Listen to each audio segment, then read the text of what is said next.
Una morte assurda, quella di Ivan Gaio, 52 anni.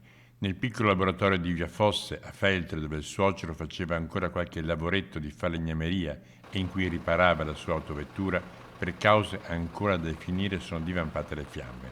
L'uomo è accorso per cercare di domare l'incendio, è entrato nello stabile pieno di fumo, dove sarebbe voluto entrare anche il suocero, lì presente, trattenuto invece all'esterno. È stato un incendio in un laboratorio di falegnameria, ma a livello dilettantistico hobbistico, eh, nel quale è rimasto coinvolta una persona che, avvisata che c'erano le fiamme nel suo laboratorio, ha cercato di entrare evidentemente per vedere se poteva fare qualcosa, e però purtroppo non è riuscito ad uscirci da solo, e quando siamo intervenuti ne abbiamo individuato il corpo. L'uomo, che lascia la moglie e 2 figli, è stato verosimilmente stordito e forse anche ucciso proprio dal densissimo fumo.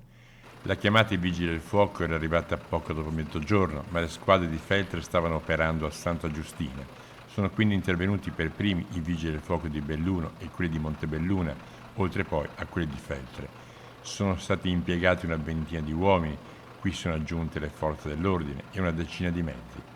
Purtroppo per Ivan Gaio non c'era più nulla da fare e tra chi è giunto sul luogo per portare le transenne richieste come fosse un operaio qualunque, anche l'assessore comunale alla protezione civile. Non ci sono parole, ovviamente, quando si perde una vita umana c'è sempre qualcosa che non funziona. Ogni buon conto abbiamo cercato di fare tutto il possibile con le forze dell'ordine, adesso siamo qua a mettere in sicurezza la zona e non posso aggiungere altro, insomma.